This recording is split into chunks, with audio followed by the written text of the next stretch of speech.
All right, welcome back to Inspired Forward. I'm Dan Trinidad, and I'm really excited to have Jonathan, known as Johnny Fowler, as our guest today. Johnny is the Senior Vice President at Hancock Mortgage Partners. He's a professional speaker, a social media specialist, and a mortgage industry innovator. He's done it all, and I'm really excited to hear about a lot of the stuff he's done in our industry. He's directed a national production in all 50 states. He's been a national recruiter and managed that process and the overall expansion. I can go on and on. Welcome, Johnny. Thank you very much. I appreciate you having me. Absolutely. So you've been a retail mortgage branch manager, and you've helped people in that industry define the meaning of success since 1998. I'd love to start this conversation out by your definition of success. I guess the easiest term for me is when someone is happy with the position that they're in their business and their home life. So as long as one of my guys feels successful, as long as he's good with his home life and his business life, then I've done my job. If he wants to increase his business life, his production, then that's my job. I can take care of that. But it's not necessarily doing what I think is successful, because for me, my definition of success is completely different than anybody else's. What is your definition? So for me, mine's kind of screwed up, to tell you the truth. As long as I'm working, I'm happy. As long as I can, not necessarily 50-50, but as long as I can balance my home and my job and I'm performing at both, then I'm happy. And right now I'm happier than I've ever been in my career, and I'm absolutely loving life. And there were times when my life was nothing but work, and it was miserable at times. I'm sure the same with you, but right now, my definition of success is as long as my business is running well, as long as my people are taken care of, and as long as my family is not complaining that I'm not either taking care of them or paying attention to them, I'm good. Now, I understand you just celebrated your 25-year anniversary in the mortgage business. Yes, sir. Got in this business in May of 1994 by complete accident, and been doing it ever since, trying to anyway. If I remember correctly, 94 was a challenging time. It was a challenging time. The good thing is I was brand new, so I had no idea. Right. And it was one of those things, I always kind of look back at the jokes that Mike Ferry says on stage. And, his job was to call as many people every single day in the phone book. And he had no idea if that was good or bad or anything else. And I think he says something about closing 37 deals in his first 90 days. Had no idea if that was good or bad or anything. So isn't that something? I didn't know that I didn't know that we were in a bad time in 1994. Yeah, I got into the business in 1984, and we were selling adjustable rate mortgages that started at 14%. Fixed rates were, closer to 18%, and I had no idea whether that was good or bad. Just coming out of college, I had an idea that they were high, but certainly didn't know what that meant to our industry. And you go out and you do what they tell you and start building relationships. And I guess it's best to start at the worst of times so you can experience the best of times, because it's certainly been a great ride for the last 35 odd years. So agree. There's one thing, you just said something that struck something with me. If you've been in since 1984, if you'll look at it this way, because this is something I've got to remind people of, since the day that you and I got in the business, in theory, we've been in a down cycle rate market. Yep. When I got in 1994, the going average interest rate was probably 8.5%, and that was pretty normal. And then so nowadays, when it goes from 3 to 4%, people freak out, or even, oh my God, if it's hitting close to 5, my thing is always, if somebody's loaning you money at less than 10%, you're doing good. No question. It's been a 35, 40 year just decline. A couple blips here and there, but it's been nothing but great. I've certainly loved it. So You definitely alluded to you like work. How many hours, or tell me a little bit about your day and how much you work. You know, I guess before I do that, I'm going to tell you the same thing that I've heard a million times before. If you do what you love, it's not really work. Yeah. So I'm going to start with that, and I absolutely love what I do. I love this industry. So my day pretty much looks, depending on where I wake up in the country, I've got offices that go from the East Coast to the West Coast. Last week I was West Coast all week, leaving again tomorrow to go to East Coast. But wake up about 6, 7 o'clock in the morning, start answering emails, start taking care of any of my social media things that I need to take care of, things like that. I do a lot of training now. I do a lot where I'm teaching real estate agents and actually small businesses, title companies, insurance guys, how to generate more business and how to do it properly through social media. So I teach a lot of those classes now.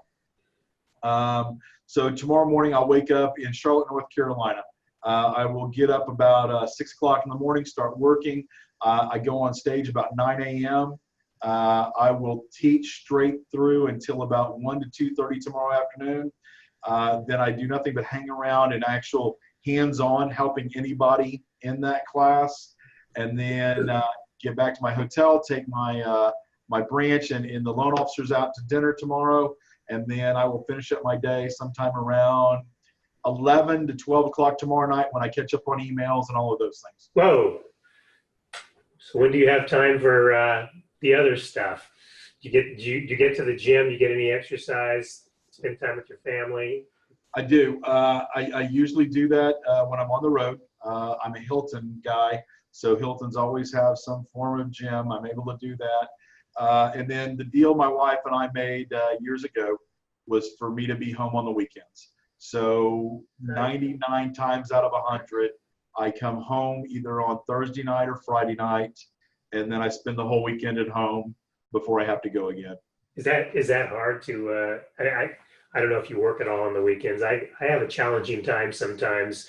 Not with all the devices we have now. Yes. Not going on to social media or my email or making a few phone calls. And I'm really trying to separate myself from those habits. My wife is a top performing loan officer, and she's taking calls into the evening and doing open houses and on the weekends, and so I find myself falling into that work mode as well. But like you said, I love what I'm doing. It doesn't feel like work, although there's other things I love doing outside of mortgage. So I know that you're managing national production. So how do you balance that role? So that's recruiting and some training, I'm sure, and holding people accountable. How do you do that and still focus on social media and training and teaching people outside of your company? Over the past 25 years, there's a couple things I've learned. One of the hardest ones for me was to let go. So hiring other people to support me and to help me with the things that either I'm not good at or are not the best use of my time. So on my social media, we run about 750 funnels a day. I advertise on probably 80 to 100 a day. I have a team downstairs of about, half a dozen millennials that stay on top of that for me. They advertise, they build the pages, they respond, they take care of everything that we need. I have let my Facebook rep help me a little bit more than I would have in past. Hiring the right people. So every one of my branch managers around the country, in theory, are, for a lack of a better term, interchangeable. We're purchase money. We're 92% purchase money on any given day. When I say interchangeable, so I could take, theoretically, I could take Jennifer Miller out of Greenville, South Carolina, and put her in Dave Steckel's office in Pottstown, Pennsylvania, and the office would run the same. The realtors would be treated the same. The borrowers would, all of that would stay the same. Wow. It may change a little bit. And that took me a long time, because for a long time, with the large company that I built, it was just bringing anybody in who could fog a mirror. And that wasn't a good thing. And now just picking, and I don't do it right all the time. I screw up, but just picking that right person that is part of their community, that is part of the lending industry, that is truly trying to make this a better industry. It's picking that guy and knowing that this is what's going to fit, and knowing what's not going to fit. Wow. And so you plug these people into your process, your system, and that's why it's interchangeable. So each branch does things for the most part the same way? For the most part, yes. Every one of my guys are purchase money. I don't have any, strictly refi branches. I don't have any equity out branches, things like that. My guys are all realtor referral partner based. And we help them get more. We help them expand their realtors, their referral partners base also. But every one of them are the same as far as that goes. I also prefer the tier 2, tier 3 markets. So instead of being in Manhattan, New York, I'd much rather be in Johnstown, Pennsylvania, or in Johnson City, Tennessee, something like that. Why is that? More community focused? More community focused. Yeah. We're definitely a community lender. I want to help. I want to bring the excitement. I want to bring the technology to the smaller areas that may not have that ability. Wow. So how much of your time do you spend actually on recruiting, and what do you do in your day to lend to recruiting? It's kind of a tough question. So it's sort of, you hear the old saying, if you're a salesperson, you're always in sales. So theoretically, I'm always in recruiting, no matter what I'm doing. And whether it's recruiting to bring in referral partners for my branches, or bringing in a loan officer or a processor, whatever that may be, or opening up a new branch. But I also have a recruiting team that works for me, that's what their job is all day long, is to recruit people, bring them into the fold. I make the decision on whether it's a good fit or not. But it's just, this took me a long time. I had to become an old guy before I would realize this, because probably the same as you, we're about the same age, is holding on to everything. Right. Nobody can do it as good as I can. Nobody's as smart as I am, one of those things. And having to let go of some of that has helped me tremendously. Wow. Yeah, recruiting for me is one of the tougher things. I love it. I don't have anybody calling and scheduling appointments for me. I do a little bit, but I've just decided we got very large, and now I'm very small, and actually enjoy the help I can give everybody now, and we're rebuilding in an entirely different way. So I want to grow again. Back in 2008, when the economy started plummeting, at that time I had lost my wife of 28 years to leukemia, and that had me really refocus on priorities. Then I got my arms around my 2 boys, and at that time didn't really care so much about my mortgage company, although I have great branch managers and we remained profitable through that market and ended up fine. But it took a long time for me to get me back to where I wanted to grow, and in that process, decided to downsize a little bit and just simplify my life a little bit. And now that I've fallen in love and remarried and my boys landed on their feet, I'm really excited to grow again. The only challenge I have is this recruiting. I'm calling people, and I can't stand that feeling of being perceived like the 20 people that called them that week. So, I try to get, through the back door a little bit and get a warm introduction, and generally I'm pretty successful with that. But any advice? No, I'm with you on that. I think this age of loan officers that we have now, so, you'll see a different walk of recruiters walking around, and it's some people give it a bad name. There's a lot of people who are failed loan officers that are trying it, things like that.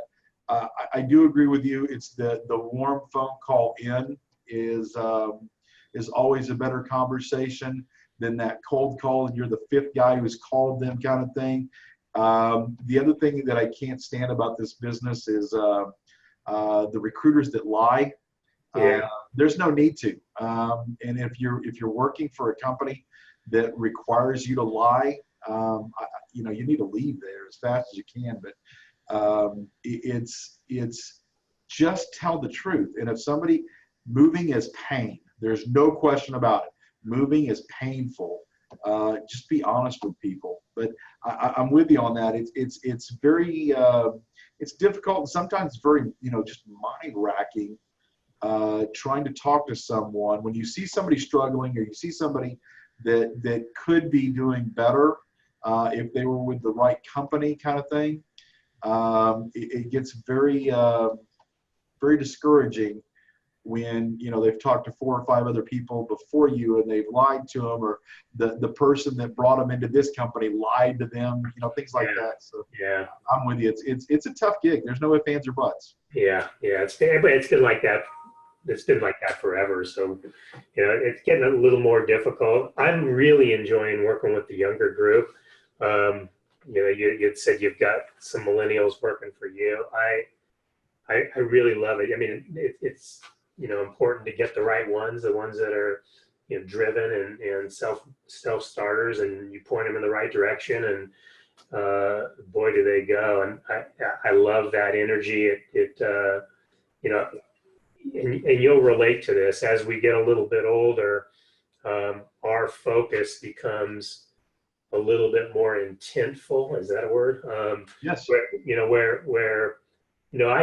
I made the mistake in the early days of hiring anybody and everybody and pulling them into and we worked hard at maintaining a culture, but still we just brought in people that really weren't career focused, and boy, did that present problems in the big picture. And now I'm a lot more careful about who we bring on the team, people that I enjoy working with and pouring into and watching grow.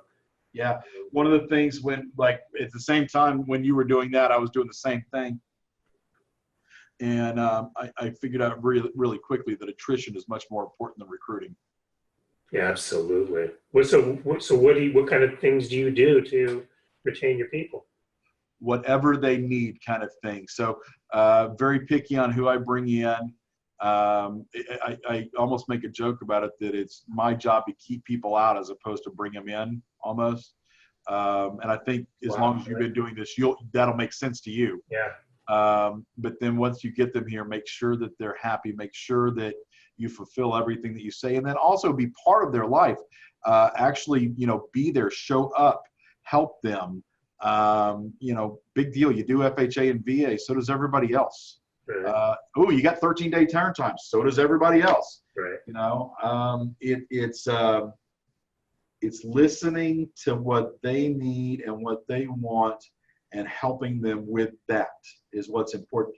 I mean, one of my guys here, he came to me about 2.5 years ago when he came on, and he was doing about 7 units a month. Now he's closing 50 units a month. And 50? 50. And it's my job to help him get there. It's my job to keep him there. And if he wants to slow down, it's my job. If he wants to speed up, it's my job. And it's fulfilling those things. Instead of just being that guy who brings somebody in, you're there for the long haul. It's a privilege to hire people as long as you're hiring the right people. But it's your job to make sure that you're taking care of business. I love that philosophy. How many branch managers do you have reporting to you? Very small. 35. That's a good number. So how often do you talk to your branch managers? Almost How do you daily. each one of them every day? As much as I possibly can in some form or fashion, whether it be just, like here, after we get off this call, I'm going to send out the social survey correspondence on who's done the best this week and, the top 20 and all of those things. Tomorrow I'll actually be in Robert Cotton's office. Last week I was in Sonia McClellan's office.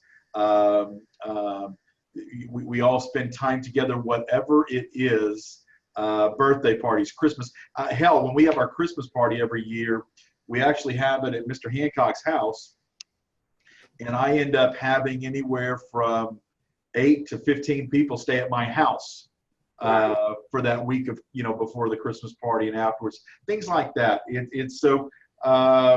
If I don't talk to you this week, I'll probably talk to you 2 or 3 times next week. Mm-hmm. So what part of this industry gives you challenges and frustrates you a bit?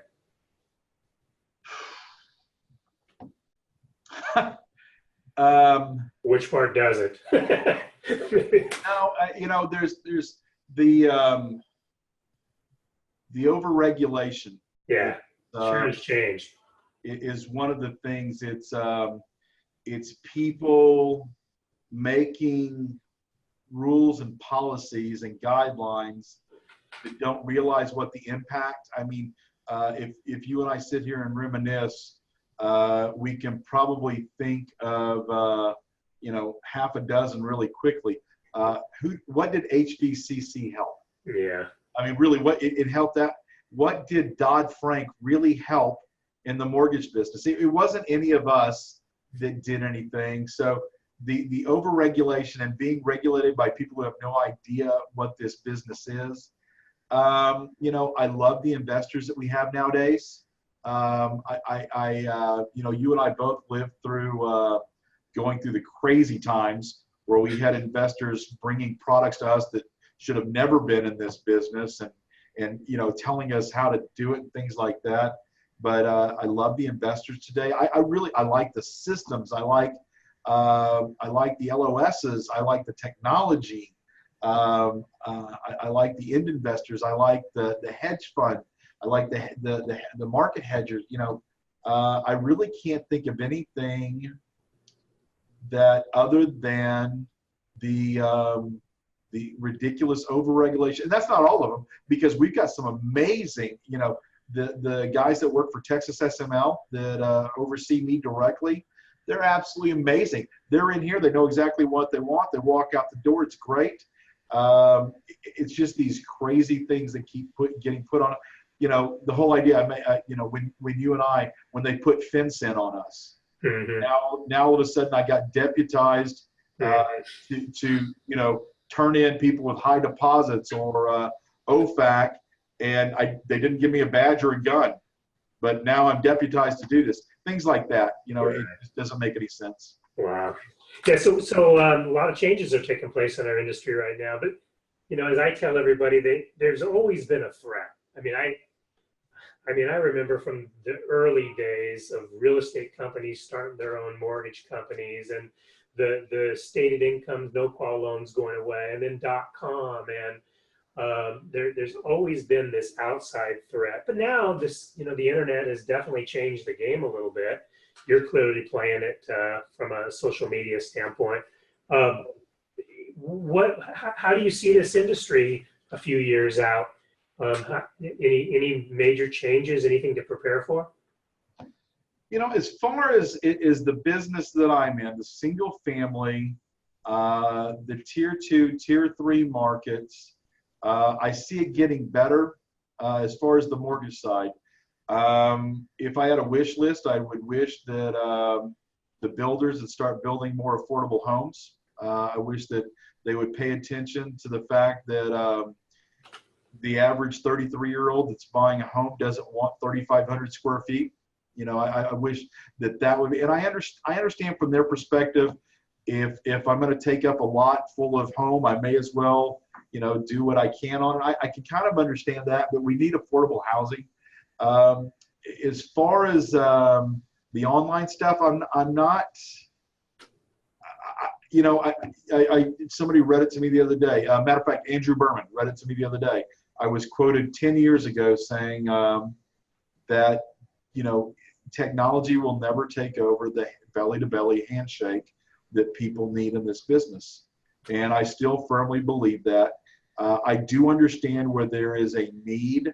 If I'm on my 30th house that I bought, and I don't want to ever see a human being. I want to go online, fill out my information, know that the money's going to be there. The problem is I'm not real crazy about some of these online lenders and the people that they hire, and relying on the technology.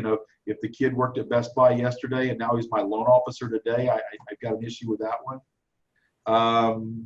I think, Johnny, we're in a complicated business, and even though some things seem real simple to the people that have not owned a home before, or even owned a few, there's stuff now. There's divorces. People aren't staying in the same job very long. There's so many things that it's impossible even to train for this industry now, because you only get that training through doing a number of loan transactions, because every file, something comes up that's new and challenging. And I think that's job security, quite frankly. I agree. I don't think that, at some point, I don't want to be, ignorant or arrogant thinking that, we survive forever. I want to be open to the possibilities that AI or something like that could take the place, but it's out of my control. What is in my control is the customer experience. And I think if we could really teach our people on how to better care for and take care of that customer and make that experience something special, they're going to keep coming back. They're going to keep referring. And that's something that I don't believe a computer will be able to do for people. At least that's my hope. And I think it produces all sorts of opportunities for the real good originators today. Agree. What do you think about there's the mortgage brokerage industry is making a little comeback. What are your thoughts on that? I do think that we need brokers. I was a broker for a long while myself. I don't want to be a broker again. I don't like the lack of control that you have when you're a broker. I don't like the fact that you put together a file, send it off to somebody that you don't know who they are. You're kind of limited on who you can talk to. It's not your underwriter. It's not your closer, your funder. Those are the ones that I've never cared about in the brokerages. But I do agree, we need them no matter what. It is a part of the business.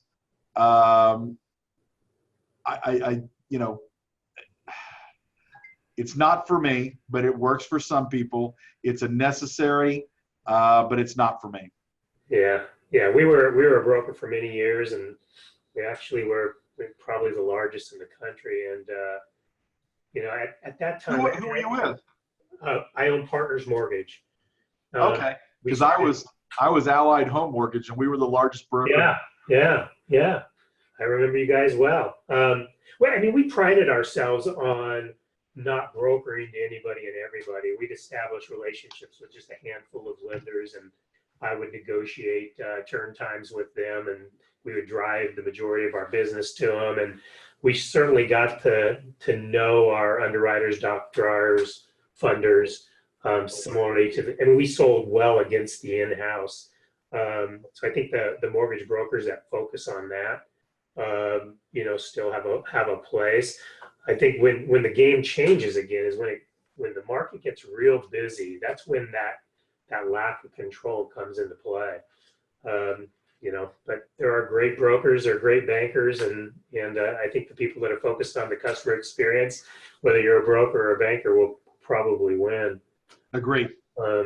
So you mentioned early in this conversation about your team running social. That intrigues me. I'm just, hate to say this, but I'm just really learning and studying funnels and all that creates. Are you willing to share a little bit about, you say you got 750 of them. Can you share the strategy with a couple of them or one? Sure. Yeah, I'll share everything. I didn't learn this on my own.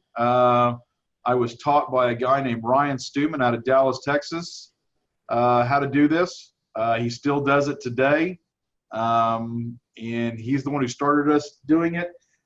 We started building out pages and trying to figure out who our customer was.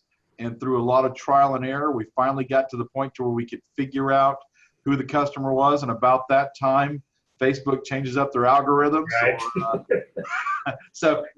And if you're just now doing that, be prepared, because it is. We talk about change in the mortgage business. Social media, the change is unstoppable. I mean, it's absolutely crazy. I'm grateful that I have a Facebook rep because of the amount of business we do with them. But what's it take to get a Facebook rep? I don't know when we first got it, but I spend anywhere from $30,000 to $50,000 a month. And they're an employee. They're with Facebook. Facebook. Yeah. I love it. I do a lot of beta testing for Facebook. So Facebook, some of the stuff I've got an NDA, so I can't talk about some of it. But they'll have me test new systems. They'll have me test new ways to do pixeling. They'll have me test ways to do ads or things like that. And I just give them back the information. We just did one last week where Facebook said, if you do this, you'll get better results. And to give you an example, so if I send out an Eventbrite link, so I sent out an Eventbrite link to 1,200 agents and small business people around Charlotte, North Carolina, and in 24 hours had about 122 people sign up to come to the class. I did it Facebook's way, the way that they wanted me to do it, and sent it out to 1,800 people, and in 3 days got 2 people to sign up. So their system, their new way did not work inside of my system, the way that we do it. So we're having a call about that today. So it's little things like that, but it's before, when I was probably 30, 35 years old, it would have frustrated me to fail.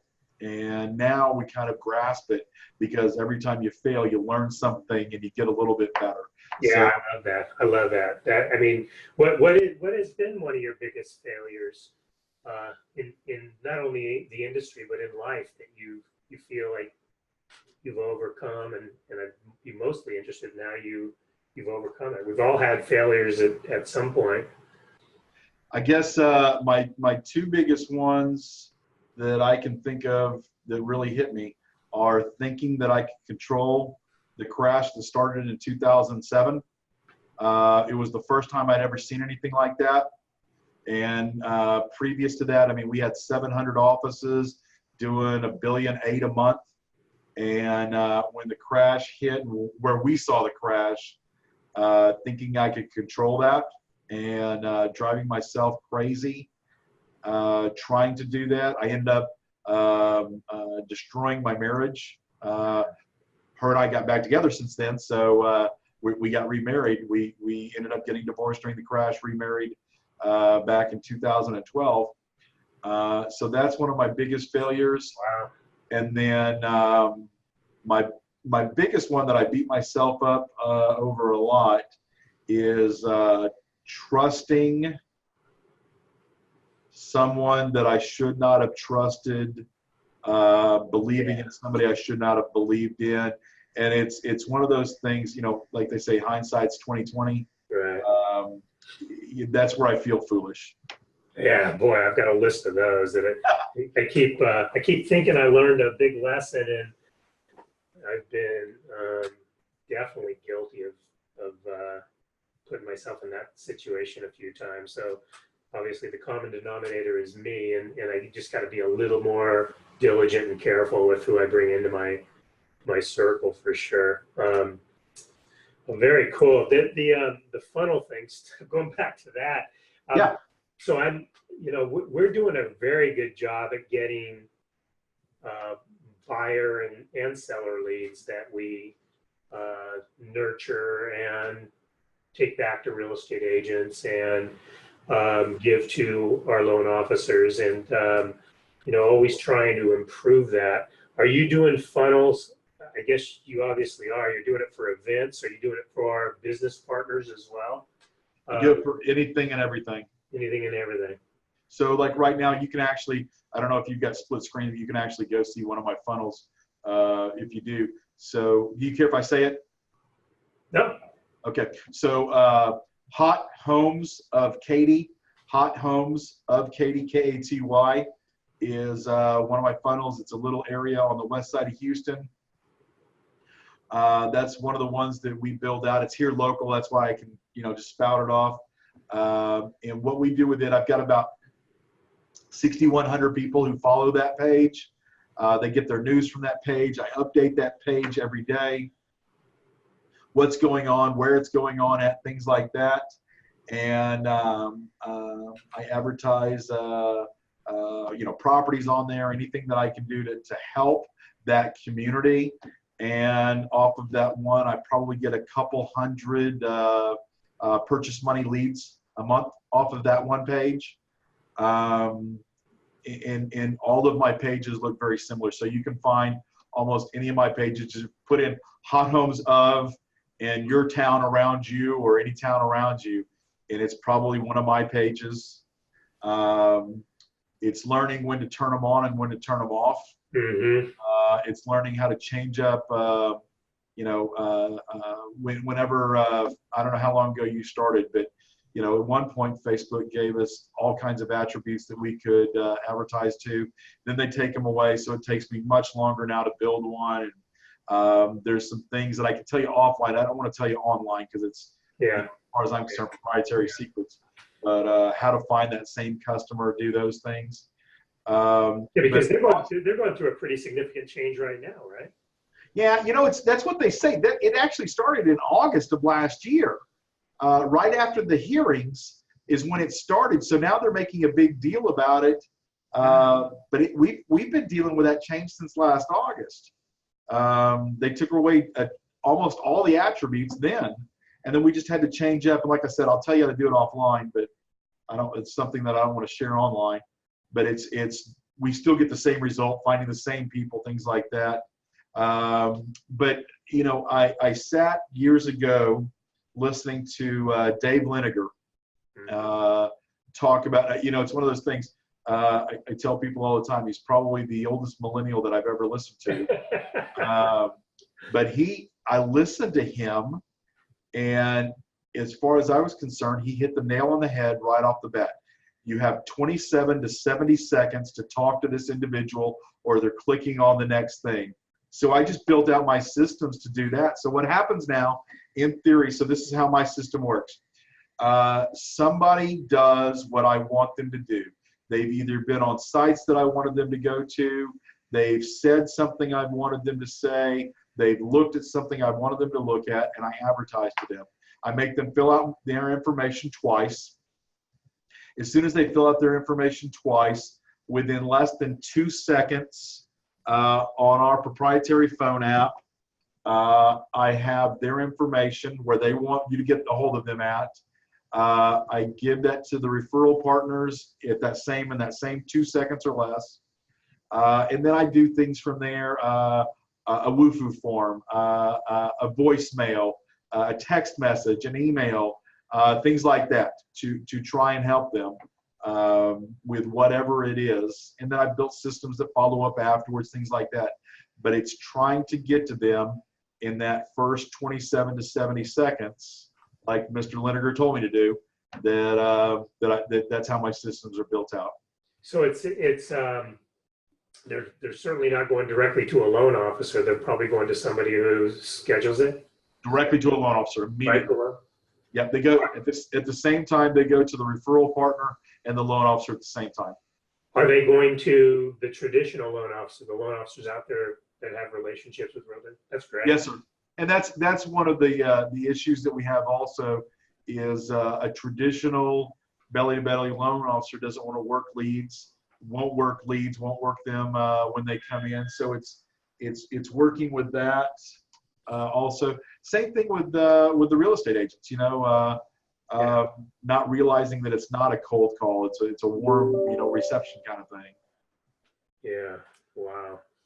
So, your thoughts on the Zillows and Realtor.coms of the world? Do you think their motive is to really become real estate companies? It looks Without like a they doubt. are. Yeah, Without a doubt. No question in my mind. I agree. Do you get leads at all from those companies? Do not, will not. No, I'm with you. I care about my real estate agents more than I ever care about buying leads from some company like that. Perfect. I couldn't agree with you more. I'm always surprised with the real estate agents that are still buying lots of leads from Zillow. To me, it's nuts. They're just funding, their ability to put them out of business. Yeah, they're funding their own demise. They really are. They really are. Well, Johnny, I really enjoyed talking to you, and we're kind of out of time here. I don't want to take too much of your time, but I really appreciate your insight, your experience, and your willingness to share some things. How can people get a hold of you? So usually the best way is there's, I guess, 3 different ways. Find me on Facebook, Jonathan Fowler, JONATHAN FOWLER. My cell phone is 281-352-7307. My email address is jfowler@Hancock, HANCOCK, mortgage, MORTGAGE.com. Awesome. Isn't it funny how you got to spell mortgage for people? I do the same thing every time I say mortgage, MORTGAGE. Well, it's kind of funny how many people get into this business and don't realize there's a T in there. Yeah, Johnny, thank you so much for your time. For you listeners out there, if you haven't subscribed already, please do. And I'd sure appreciate a review when you can. Thank you very much, Johnny. Have a great day. Thank you, Dan. I appreciate you, man. Thanks. We'll talk soon. Yes, sir. Bye-bye.